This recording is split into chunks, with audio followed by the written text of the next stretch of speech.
Dungeons and Drominers, a podcast exploring the intersection of theater and tabletop role-playing games. This week we'll feature a game of Bluebeard's Bride. Be advised that this game contains sex, gore, and themes of gendered violence. For specific content warnings, please check the show notes.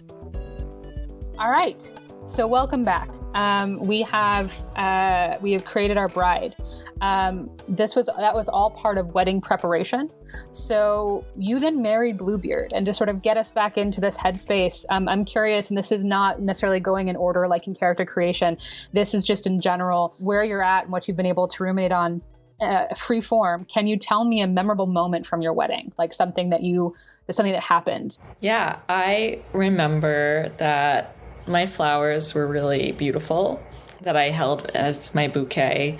They were delicate pinks and reds and peaches, and miraculously, there was one blue rose in the center. And I just love that. I think that the main thing that I can contribute is that I connected with my own mother while I walked down the aisle, and seeing her face of pride and joy of my getting married allowed me to feel more secure in my own decision. I took note of the guests' faces to see who was truly happy to seeing us get married and who was not, and took inventory. What did you discover in that, Witch? That my dad was genuinely happy, which was great, but it looked like most of the people that were Bluebeard's guests were very afraid to speak to me, that they were guarded, and that they wanted to know a lot of personal questions, and I hadn't really known them well yet. I'm just like, why? What do you want? What are you trying to find out? I was very aware that they were treating me strangely. Any other memorable moments? I took note of Bluebeard himself. At least Bluebeard himself, whatever else may have been going on, did appear to be fixated on me. So, really, in as much as I had this experience to say he looked at me lovingly, I felt as though he genuinely were marrying me because he was excited to marry me. It didn't seem, there was no falsity that I perceived on the day of the wedding. Fantastic. So after such a lovely ceremony, and it was quite late when you began your travels back to Bluebeard's home, and when you arrived, the evening had gotten the better of you both, and your marriage was not consummated. The next morning, the head maid of the house, Haleh, wakes you, and she gets you ready for a very late breakfast, and she doesn't really say much to you, but you do hear a few comments under her breath that you can't quite hear, but you know enough to know that they're not very kind. You hear probably fat, lazy cow. You hear some variation of these things, but she smiles at you the entire time. Before you make it down to breakfast, I'm curious how the bride feels in general about not having consummated the wedding night. What is that bringing up for each of you? I think that for the mother, she blames the witch for not having consummated the marriage. Any particular reason? I would say that the particular reason was that she was overly focused on the different perspectives at the wedding. And so the bear felt that she was not able to be focused on the carnal element of the wedding night. It's making my anxiety spike for sure. There's something wrong. Given the way that I am aware marriages are supposed to go, the sort of traditions of marriages, and the fact that I did think yesterday this man was loving me, whatever that means, something is wrong now, or something didn't go the way that it should have gone, and now I don't really, and that strikes a sort of sour or sort of strange chord with me. I don't understand it, and I don't like it. I'm bitter. Not blaming anyone in particular.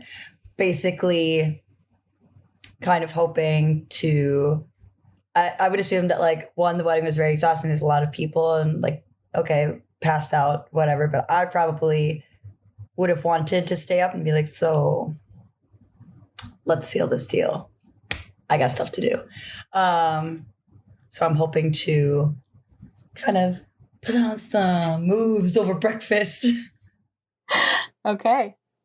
So as the virgin, I have complicated feelings because if we did consummate our wedding night, then I wouldn't be here. So, that it just feels weird to know that. But I'm also just happy to do what Bluebeard wants. And if that meant that like we couldn't consummate, then that's what Bluebeard wants. And so, that's just what needs to happen. So I'm very patient. That's interesting. I hadn't actually put together that your existence is actually and exists in that temporality that is so stupid and arbitrary. Anyway, that's wonderful. Fantastic. So Helene escorts you down to an unlocked breakfast nook. So this is one of the few unlocked rooms of the house. It's not very large. It's very modest, actually. And it's near a number of other locked doors that you can see. And Bluebeard is already there, as well as the butler, Henry. And they serve you, Henry and Helene serve you breakfast while Bluebeard watches you with some delight. You're not unaware that he is staring at you, knowing that you've missed your wedding night as well. And you can, he's got this odd smile, but you don't really talk very much. He's just sort of watching you and seems to be enjoying watching you. But about midway through the meal, Henry interrupts with news. Bluebeard must go away and won't be back for some time. While Bluebeard is reading this note, Henry is staring at you. You do notice this. The butler is just sort of staring at you with an odd sort of look on his face. And then, much like the story we began our session with, Bluebeard gives you a set of keys. He tells you can go anywhere you like, but you can't go into that one door. And you know exactly which door it is as soon as he says it. You know exactly which key it is as soon as he says it. He kisses you on the forehead and goes. You are now standing in this odd little breakfast nook surrounded by a bunch of locked doors and hallways that lead to other locked doors. You have a heavy set of keys. And there are no servants around. While he was giving you these keys, all of the plates have been cleared and the servants have gone. You didn't even see them or hear them go. What would you like to do? And we will start with, I think Animus as the hand gets to start with the ring. But you all get to decide where you'd like to go. Can I ask a narrative clarifying question? We didn't consummate the marriage, but did we sleep in the same room or do we have separate bedrooms? You have separate bedrooms. Well, I want to go to Bluebeard's room. I'll propose that to the sister. The bedroom, Yep. Any particular reason you want to voice, Animus, about why you want to go to Bluebeard's room? Again, I think I don't necessarily know what was supposed to happen last night, like how those kinds of things are initiated or sort of where the moment happened that some decision was made that we are not going to consummate this marriage last night. But I'm still curious. Like presumably I would have done that in Bluebeard's room. I just kind of want to see like what, if I can just get any sense of this person from the place that I should have seen last night or was going to have this big experience last night, but then didn't. Awesome. All right. So you pick out a key. If you would describe the key for me. It's really basic. It's really simple. It's just sort of black iron. There's almost nothing, it's almost conspicuously undistinguished considering the rest of the keys and their sort of craziness. It's really plain. Great. So you walk along these corridors and you get to a room that matches that key. The room beckons, you enter, and the door closes behind you. And what you see is actually not what you expect. You are in a bedroom. But it doesn't look like it would necessarily be Bluebeard's bedroom. And the only reason you can know that for sure is because there is a dollhouse in the room as well.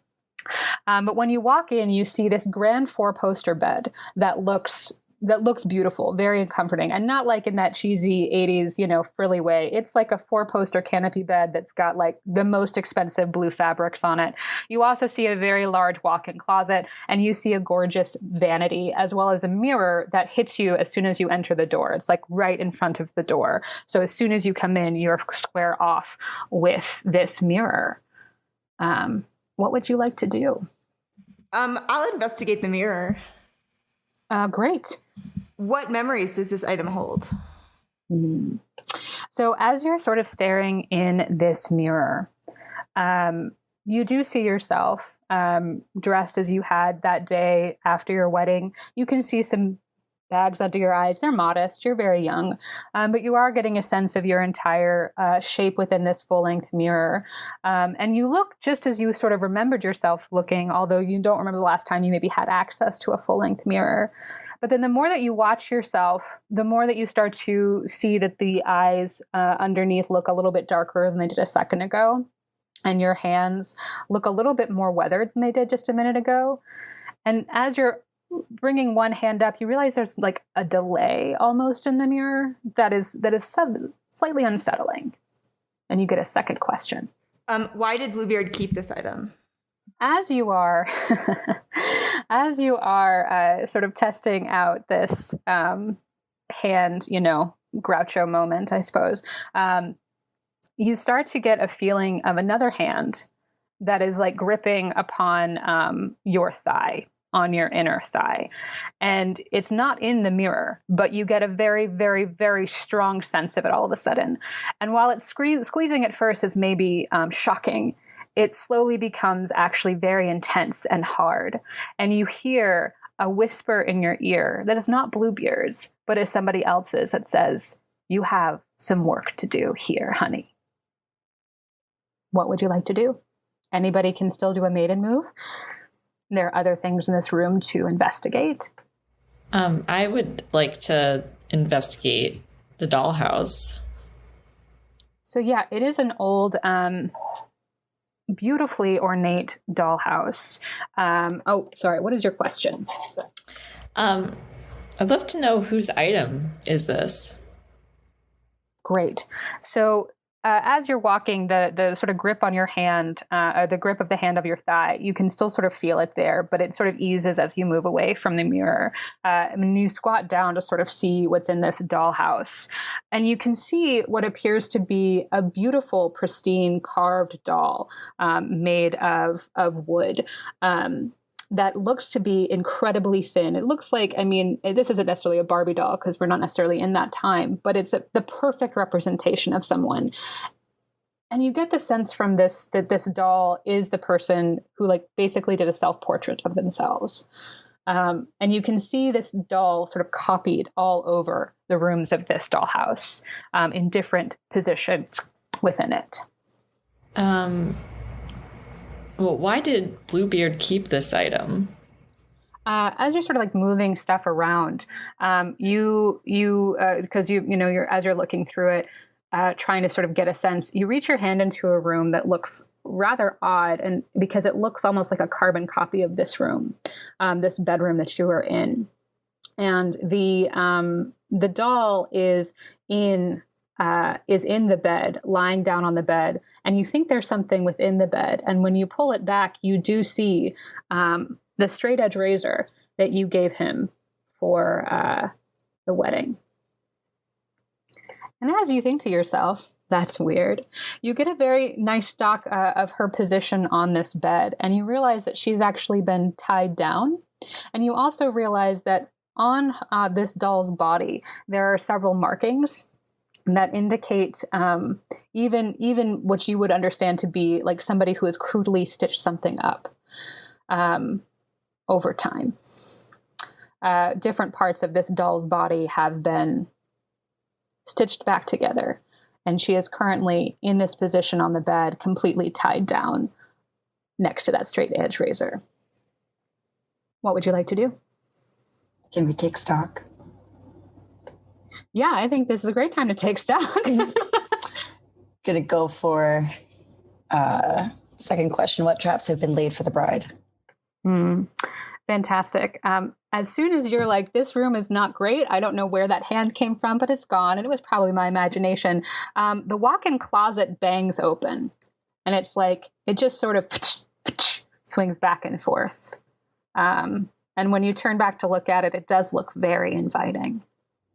Is this a moment for the mother to care for somebody? There's not someone yet to care for. That door continues to bang. In fact, it seems like it is banging even louder now because you are not welcoming its invitation to you. And as you're sort of looking where the walk-in closet is and that door is banging, it's not too far off from the mirror. And even though you are no longer standing in front of that mirror, there does appear to be someone standing in that mirror now. It's giving me like Mirror of Erised vibes. But not desire. Well, I'll approach the walk-in closet. Fantastic. I'm so happy. Out of character, shivering from fear.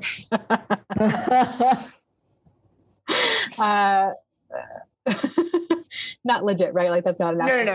I'm not making that move. Yeah. I didn't think you were actually making that move. Not yet. We haven't gotten there yet. So you approach this walk-in closet that is currently banging. Do you do anything with the door? Because it is still banging. Really. Do you want to touch the door at all or no? I'm going to let it bang. I don't know if anybody else wants to. Let it bang. So as you walk over to it, it actually like it slows down a little bit. And then eventually just like opens and just stays open as if it's saying, thank you. Thank you for understanding where you need to be right now. And you see this beautiful walk-in closet, and it is full of some of the most amazing clothes you have ever seen. And as you sort of like start pulling some of these things out, you can see that like you would never be able to afford any of these things whatsoever. What would you like to do? Now you're of course in a new situation, so you get to have them all to yourself if you so choose. Can I just start pulling? Can I start trying these things on? Can I start taking these things off the racks and trying them on? Would love for you to. Yeah. So, describe which one is like pulling your eye. Like there's everything. Everything's here. Yeah, there's one particular dress that's it's sort of just a almost not ostentatious, again considering sort of everything day dress, but it's so well made. Like the hand stitching is just so perfect. Like it's simple in its construction and design, but the fabric is just the most expensive sort of luxurious wool you've ever felt. The hand stitches are perfectly done. Like everything about this dress is just sort of perfectly conformed to both what seems to be my measurements and just the way that it's constructed is like marvelous, And that is actually entirely correct. This seems to be exactly your size. And as you sort of like pull it on, it feels beautiful. It feels luxurious. And as you're sort of putting it all over your body, and I'm assuming just sort of like, oh yeah, I've never had this fine of a silk on me.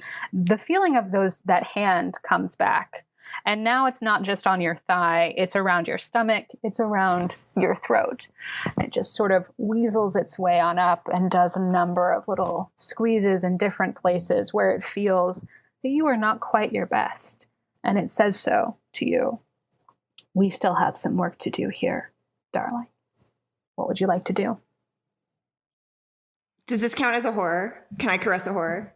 Yeah, it is touching you. So what I will say is that because you are sort of inviting it, you can, as you are sort of touching where it touches. Does that make sense? So if you touch where it touches. So describe to me what you'd like to do. So anywhere I feel this hand sort of, I'd like to put my hand over it and just sort of gently try to remove it. Just sort of, again, I'm not pulling it or anything. I'm just kind of like putting my fingers between its fingers, sort of clasping it and sort of trying to redirect it off of my body. Okay, fantastic. So go ahead and roll your 2d6 plus blood. 5. 5. Okay. So that doesn't hit.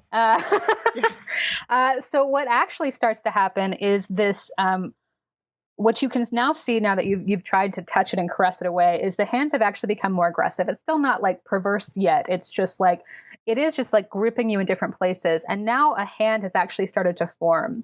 And it's a hand that looks slightly like yours, but a little paler. And as these hands sort of manifest, you see a body start to form. And what looks to be the most perfect woman that you've ever seen. Although she does look a little bit odd, let's say. Let's say she looks also maybe a little bit paler than that people are supposed to be. A little bit glassy-eyed and fog-filled eyed maybe is a way to put that. were not able to direct it away from you.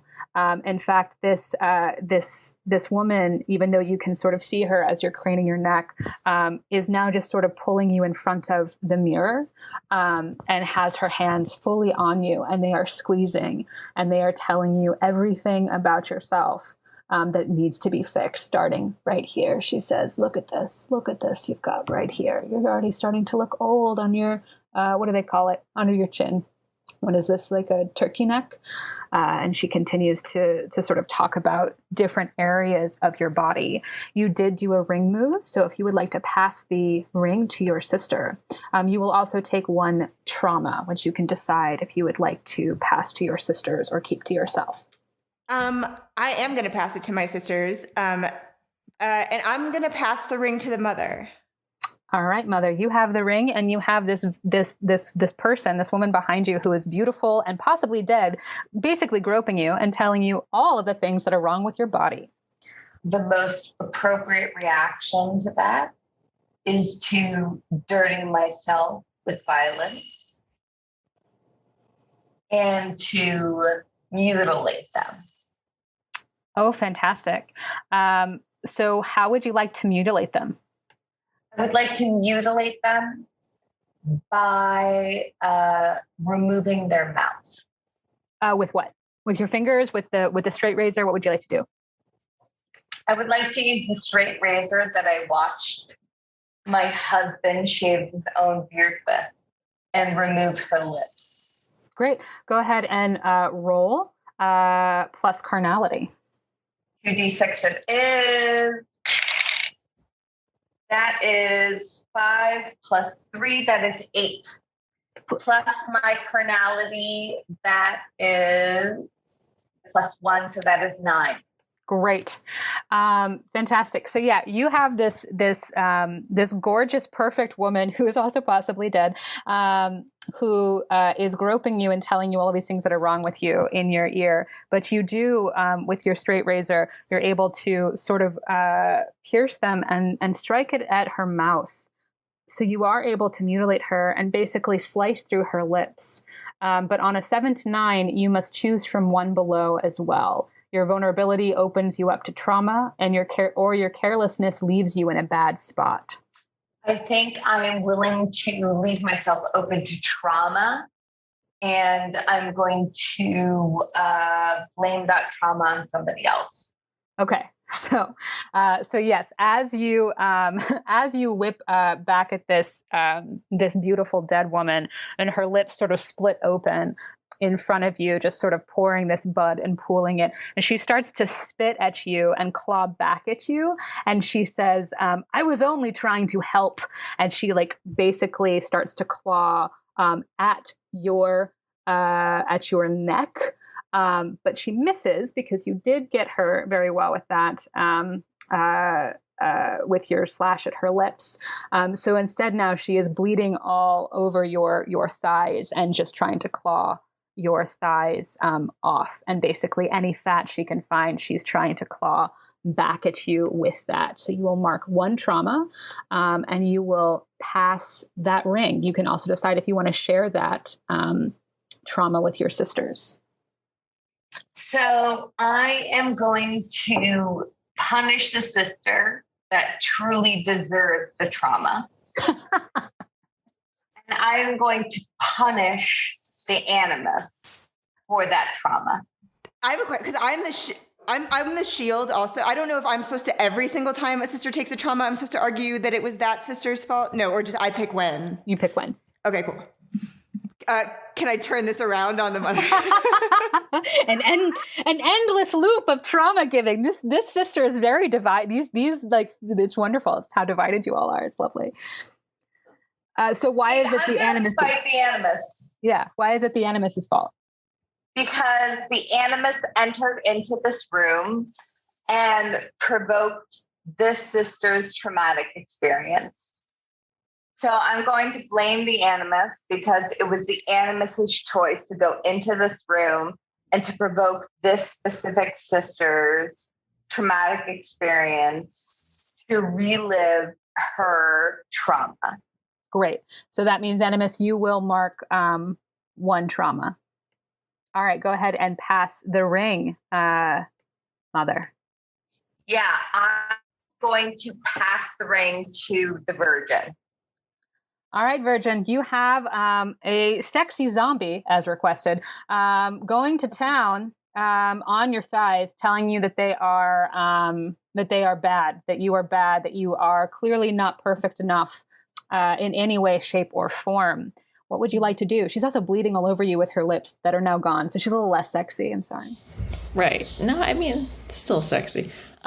So what I would love to do is actually care for that sexy zombie and her bleeding lips as she tries to mutilate me. Okay. Describe how you would like to care for this person.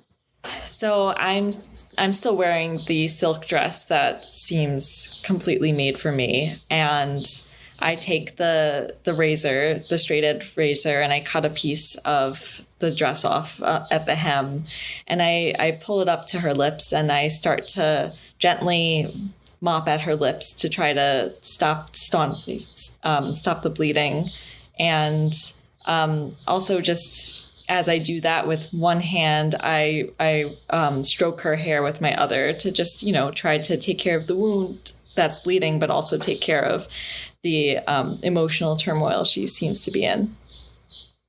Oh, fantastic. And just to be clear, this is caring for someone. This isn't caressing a horror, correct? Right. Yes, I'm caring for someone. Okay. You have the ring. Yes, I do. Yes. Yeah. Awesome. Fantastic. Yeah. So as you do this, so she was sort of wailing at your thighs, and then all of a sudden this like sort of change of gesture to her is very, you can tell it's like taking her by surprise. And she looks at you, and then she sort of like leans into your hands as you blot her lips with this. And she's clearly just not expecting this level of kindness as she eases up her attack on you, and she takes your hand, and sort of through her bloody lips, she just says, "I'm just trying to help." Can I take stock and ask? Wait, sorry. Can I ask her what she means by that? Yeah, you can just ask. Okay, her. Yeah. I just want. Yeah, like what do you? Right. Oh, sorry. Yeah. I mean, what do you mean by that? She looks at you, and she sees you still have the straight razor in your hand, and so she takes that and she lifts up part of her dress, and you can see that she's got scars up and down her body, different places that she's sewn together, almost like a rag doll. And she says, "We must be presentable at all times. All times." And she sort of takes the razor and flicks it open, and she says, "Let me help you." How do you want to help me? And she starts to dig into your thigh with the straight razor, with a very loving smile and the gentlest of hands. So she is cutting up that thigh. How does that help me?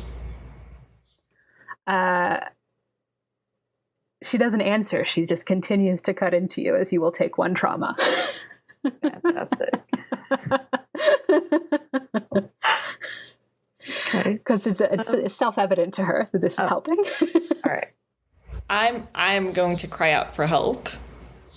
Oh. Okay. Yeah. Okay. Go ahead and what do you say when you cry out for help? I say, somebody is trying to help me, but it's not working, and I need actual help. Great. I love that that's your cry for help. Go ahead and roll. And I think it's plus resilience. Yes. 3, and then resilience is +1, so 4. Great. So you cry out this, somebody's trying to help me, but they're not really helping me that much. Somebody please come help me instead. And that's, kind of how you say it. And nobody comes. And this beautiful, sexy zombie is just sort of smiling at you through bloody lips that she is now wrapped with the fabric around her face that you've given her. She's just sort of smiling at you as she continues to cut into your thigh, and you can pass that ring on over. I'm gonna pass it to the witch. Oh boy. All right. So we've decided to walk into Build-A-Body. We love that.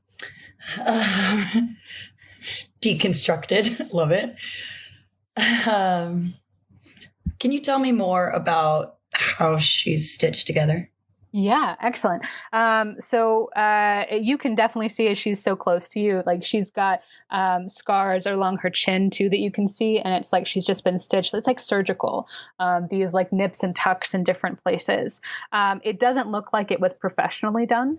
Is it more like Sally, like Nightmare Before Christmas stitching? A little bit something like she's done herself to make her this way. It's what it looks like to you, especially probably growing up on a farm and having done several things instead of paying somebody to come do them.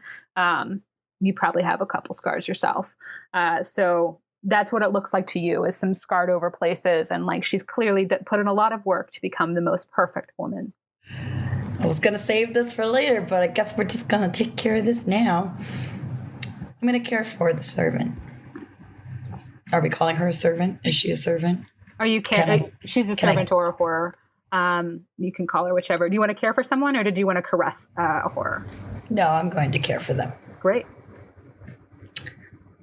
Which means I have to show face.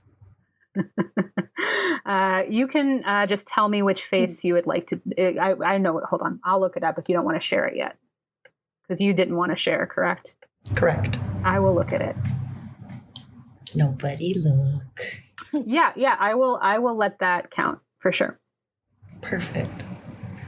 Well, I'm just going to hold her hand that is doing some nasty shit, and then come in close and just whisper in her ear, "You're beautiful just the way you are."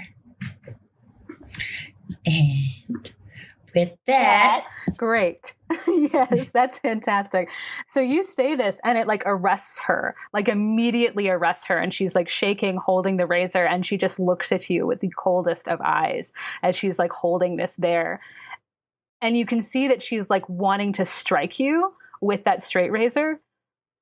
But then she just like chokes out, and all of the blood that was forming in her lips just sort of splutters onto the floor and all over you, as she becomes this pile of flesh and blood, and completely dissolves. You are covered in blood is what you feel at this particular moment. I should probably change. And as soon as you think that, you do look around and you realize there is no blood anywhere. Sick. But there is the straight razor just sort of sitting there with one small little drop of blood left, and your thigh is still bleeding. Well, question. The piece of silk that we had taken off of the dress, is that dissolved or is that still here? No, you can see where it's been ripped off of your dress as well. Okay, I'm going to make a tourniquet just until we can find somebody to help. But at least I want to, not lose a leg. And I'll rip up some more, just like bandage. But I think we can probably leave the room. You want to propose the truth? Yeah. All right. When you propose the truth about a room, detail what you think happened in the room, to whom, and why. So, what do y'all think happened? I'll just spit out what I was thinking at first. We had the snide comments from What's Her Nuts at the beginning. I'm not good with names. Sorry. So What's Her Nuts was being a douche canoe. And my thoughts is that this person, previous wife, whoever, was in a place of vulnerability that pressure and potentially pressure from other people in the house or other people in Bluebeard's life got to her. And especially when Bluebeard is away for so long, all of these times over, she just started to tear apart at herself. And I think this was a self-sabotage through pressure from not anti-peers, from enemies and things. And I don't think this is Bluebeard's fault. I think Bluebeard was really kind to a simple farm girl like us. And we would have seen that by now. So I think this is just a manifestation and just like something that's been marinating and eating away at this person and eventually ate all that was left. So I'm going to say it's a faithfulness. I support the witch in this conclusion in that it was not Bluebeard's fault. It was her own personal fault for her not being able to process. Yeah, I agree. It's definitely not Bluebeard's fault. If anything, it's Helene's fault. I mean, she seems horrible, and maybe we can get Bluebeard to remove her when he comes back from his journey. All right. So we're going to take a token of faithfulness. So next, describe the token that you take that supports your interpretation of what happened here. So what would you like to take? And again, physics doesn't really matter. It can be a big or small thing. We'll just assume that you can carry it with you. Guess I have to make that choice, huh? Dang it. Okay, well, we already have the piece of silk tied to our leg. I don't want to take the razor because that seems like a sign of distrust, and we're being faithful. Can I tuck the razor back in the little doll bed?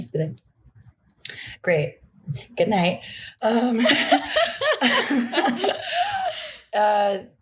the dollhouse, were there any? There were a number of dolls that looked like her. I don't want to take a doll. Is there something we could take from the dollhouse that would be inconspicuous? Sure. Is there a kitchen in the dollhouse? A kitchen in the dollhouse? Yeah. Okay. We'll just take one of the little plastic knives from the kitchen dollhouse. Symbolism. I love it. Yeah. The tiniest knife.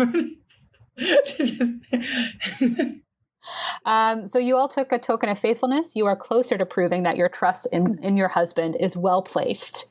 Heal one trauma. All of you get to heal one trauma because you are so faithful and good. Which you get to also pass the ring.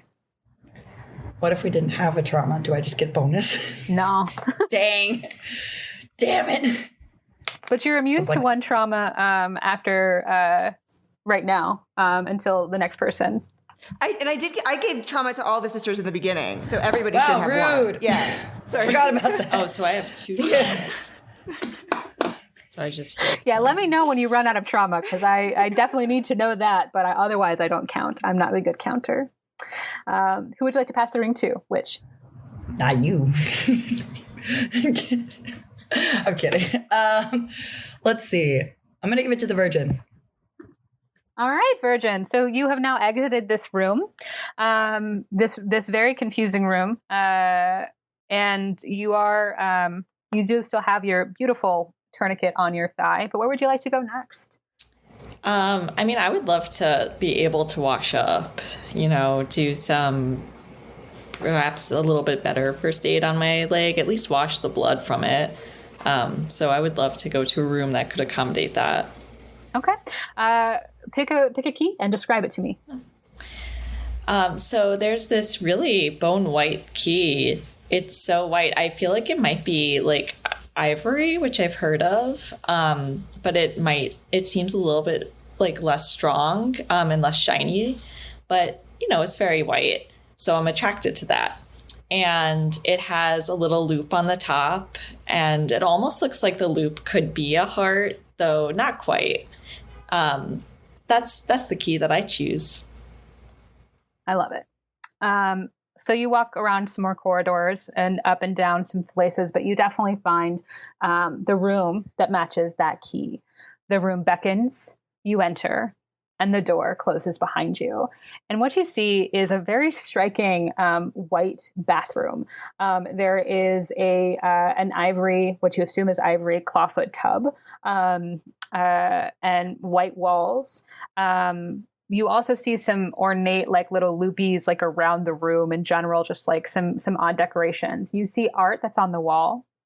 And you also see that behind the tub, there appears to be what looks like to you some of the fanciest ass shit you've ever seen. We were talking about candles earlier, but there's definitely some candles. It's like there's a lot of candles. There looks to be like a lot of incense and essential oils and stuff to like make your bath like super great. Standing sort of aside from all of that, like kind of on its own special pedestal, is a red bar of soap. And then you also see some sculptures and line drawings that decorate the room. What would you like to do? I'd love to investigate the red soap. Okay. Ask your questions. Whose item is this? As you sort of pick it up, because it doesn't look particularly fancy and it also doesn't smell particularly fancy. Like, you get these great wafts of scents from these other things. It smells actually very musky, and it smells like Bluebeard. So what about this item is odd or uncanny? It doesn't seem to fit with the rest of the room. And that's really all that you can say, is that it seems to have a special place within this room. It has this special station that it is meant to be in. And it doesn't go with everything else. And almost as soon as you realize that, you turn and you look at the bath, and it is filled to the brim with the most inviting looking bath you have ever seen. And you're getting these great smells coming off of it. And as you turn, you see this gorgeous woman in what basically amounts to like a man's tunic. Standing behind you, and her hair is all messy, and she's standing there, and she's just sort of smiling and gesturing at the tub for you. Yeah, like I would love to go in the tub. Great. She's incredibly happy, and she will offer you a hand as she sort of shushes that soap away from you, and instead brings you into the tub. So you want to get into the tub? Oh, yeah, of course. I'm here to be cleaned. Great. So this woman will absolutely, she just sort of takes your hand and eases you into the tub. And it is the best smelling bath you can probably imagine. Like, you had a pretty good bath on your wedding, like before your wedding, but this is next level. And she's already like massaging you with some of this essential oils. And she's saying to you, are you ready? Are you ready for him to come to you? Yes, I am ready, ma'am.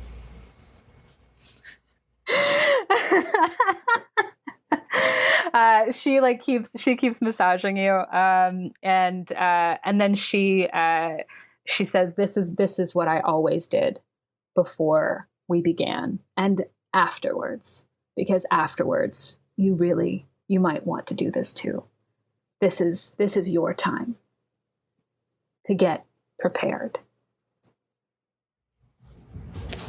Prepared for what? And she just sort of laughs and she goes, "Oh, honey." And she kind of sweeps around to the side of you, and she sort of looks like deeply in your face and caresses the side of your face, and she says, Do you know anything at all? No. I don't. What do you think you desire? And her hand dips into the water. I don't understand what is happening with your hand. She pulls out a loofah and brings it back up, and she starts scrubbing your back. And she says, "You really aren't ready for him, are you? I can get you ready. Would you like me to?" Yes, I would. So would you like to caress a horror? Yes, I would like to caress a horror. So I take the woman the hand with the loofah and kind of just caress her hand before letting it continue. Okay. Yeah. So So what, go ahead and roll. Yeah. 1 + 6, 7. And what is that? Plus blood. So my blood is 0. So that Great.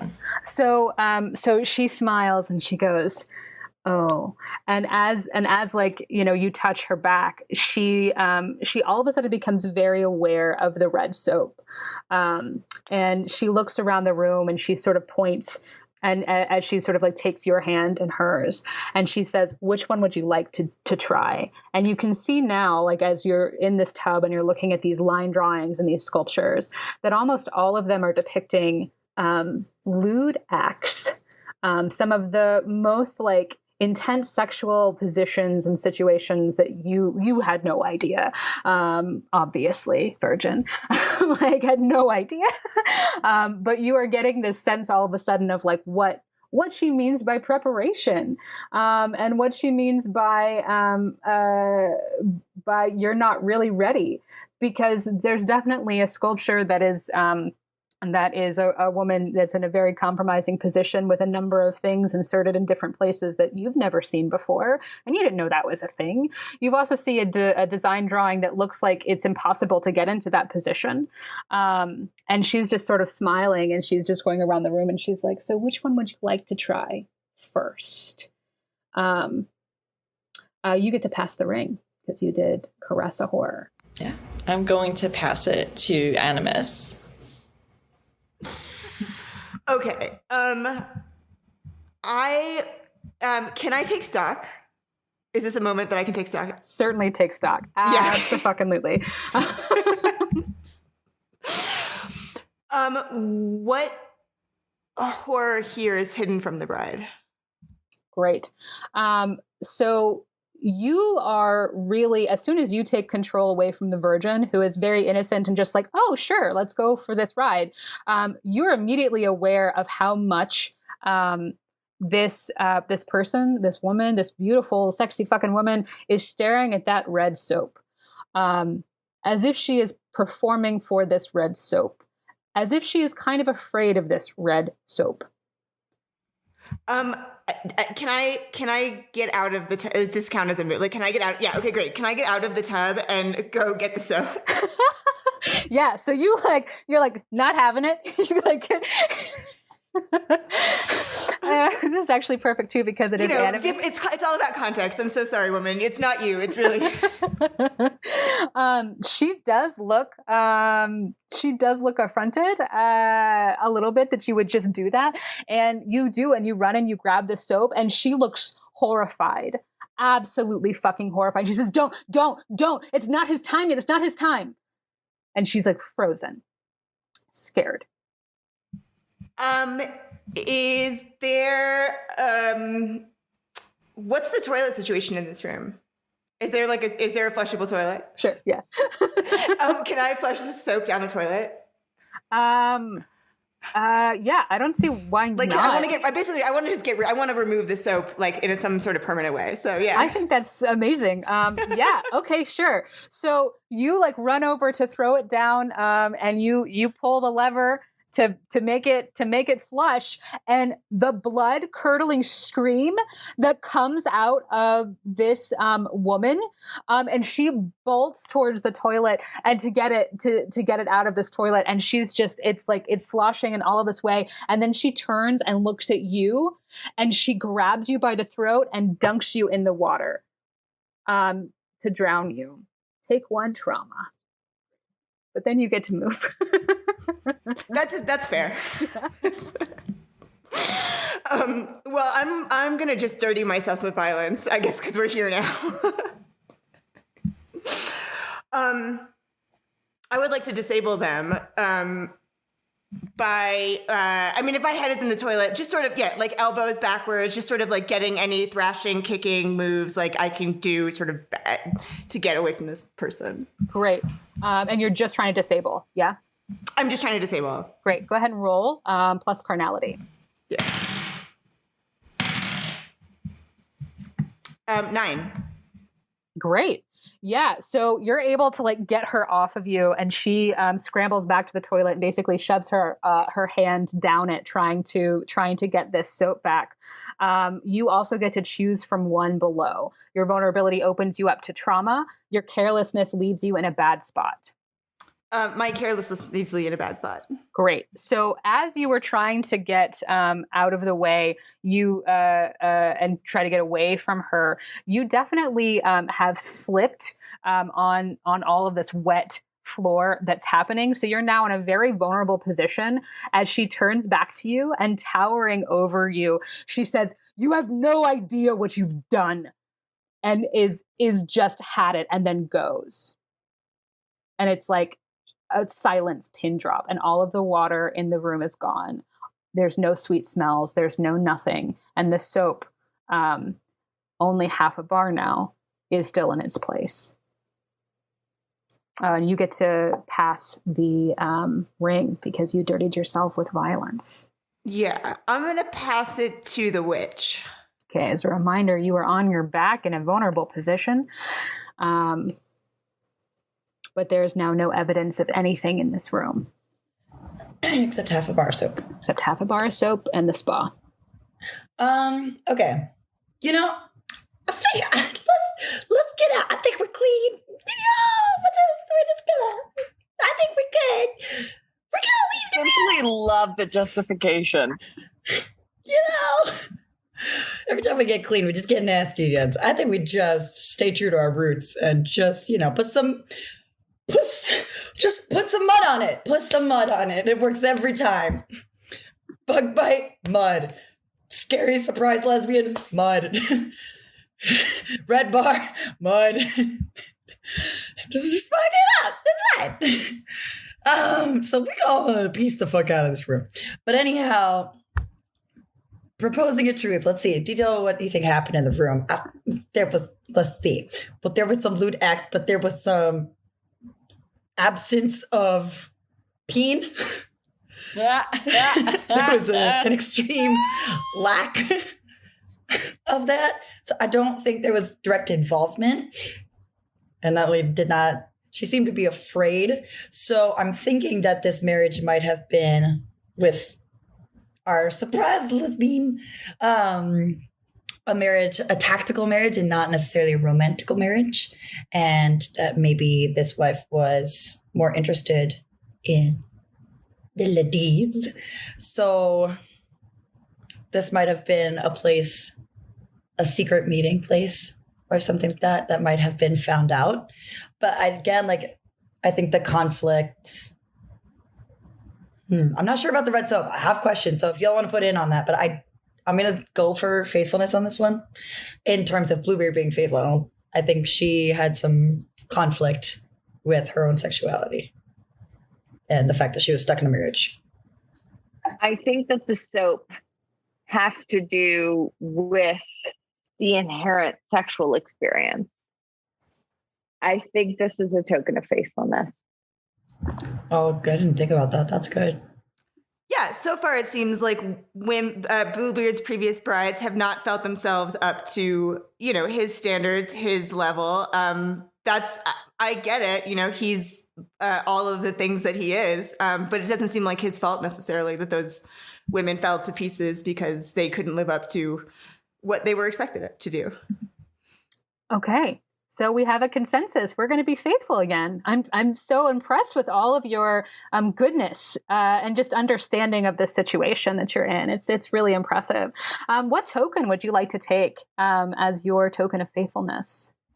I would say not all of the soap. I would take a little chunky. I want small shit. I'm a squirrel, basically. Because maybe he needs it. I don't know. Maybe just take a small piece and leave some there. Maybe other people need the soap. Maybe it's a communal soap. I agree. I think that makes the most sense to just take a little bit. We have a big ass house. We also don't know what might happen if we take the whole soap. Like if that soap leaves this room, maybe everything falls down. They couldn't get the soap down the toilet, so why would we take the whole soap from the room? I want a scientific sample amount. That's it. shocked by the level of stress we have on whether we take the entire bar of soap, which is mostly made from our menstrual blood, and or we take a sliver of soap, as though we are living in some sort of coffee shop in Vienna in the turn of the century. My God. Mother, it seems like you're the only one stressed about this. Obviously, I'm stressed about this. I am the goddamn mother. I mean, you got to take what you've got to take. So you've taken this little tiny bit of soap as your token of faithfulness as you exit this scary lesbian room of lesbian.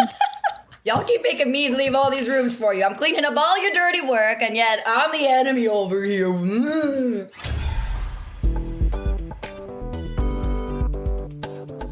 Dungeons and Drama Nerds is produced by Todd Backus, Percival Hornak, Nicholas Orvis, and is mixed and edited by Anthony Sertel Dean. Our Bluebeard's Bride game features Meaks, Meaker as the Groundskeeper, Gina Femia as the Virgin, Haleh Roshan as the Animus, Kory Flores as the Witch, and Romana Isabella as the Mother. Bluebeard's Bride was written by Strix Beltrán, Marissa Kelly, and Sarah Doon, and published by Magpie Games. Find us on Facebook, Twitter, and Instagram at DN Drama Nerds. Check out our cast bios on our website, dungeonsanddramanerds.com, and tune in next week for another episode of Dungeons and Drama Nerds.